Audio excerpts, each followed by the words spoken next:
Duhet patjetër që agjëruesit dhe agjëruesja të ruajnë punët e tyre të rëndësishme,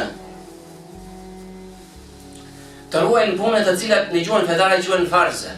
Pra, ti si agjërues dhe ti si agjëruese, mos u angazho vetëm me punët që janë të pëlqyera, po në radhë të parë të ruash veprat që janë më obligative, më parësore tek Allahu i lartësuar.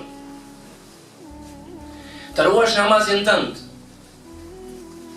të tregosh kujdes për namazin farz, ti tregon kujdes për namazin i cili është vullnetar, namazin teravive, tregon kujdes për namazin obligativ, 5 kohët e namazit. Tregon kujdes po kështu për zakatin, po kështu për agjërimin obligativ e kështu me radhë.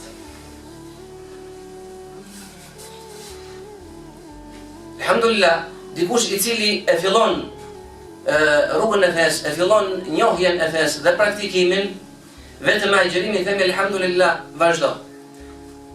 Ka shumë vëllezër dhe motra, të cilët ndoshta mjaftohen për vite të tëra vetëm me agjërimin e muajit të Ramazanit. Dhe nuk tregojnë kujdes për faljen e namazit. Thot profeti sallallahu alaihi wasallam se gjëja e parë për cilën do të pyetet njeriu ditën e kiametit prej adhurimeve është namazi. Është namazi. Ky namaz 5 vaktësh.